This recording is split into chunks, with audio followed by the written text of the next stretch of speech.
يقول الأكل بالملعقة بدعة، وإذا أصر أحد على الأكل بها بعد البيان فهو كافر.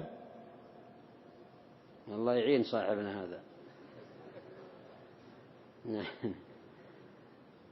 يعني معناه أن كل مخالفة عنده من خالفة. هذا على مبدأ على قول لما جاء عندي يعني في الخوارج قال يستدلون بقول الله سبحانه وتعالى بلى من كسب سيئة وحاطت به خطيئته فأولئك أصحاب النار هم فيها خالدون. يعني أي واحد كسب سيئة معناه أنه كافر خلد في النار، كسب سيئة.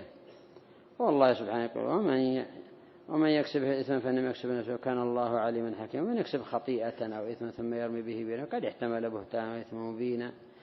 وهكذا يستدلون بقول النبي صلى الله عليه وسلم سباب المسلمين فسوق وقتاله كفر.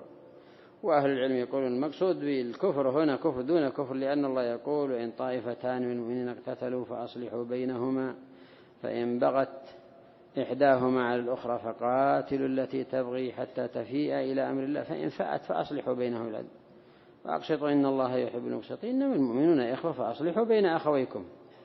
فأثبت أخوتهم وأخوة المسلمين لهم وهم قد تقاتلوا. المؤمنون إخوة، أثبت أخوتهم لا تنتفي أخوتهم الإيمانية بالتقاتل. إذا التقى المسلمان بسيفيهما فالقاتل المقتول في النار. لا التأويل أيضا هذا أن هذا عبارة عن كفران نعمة. هذا يحتاج يطلب العلم حتى يتفقه ويترك هذه التأويلات الفاسدة التي على طريقة الخوارج. نعم.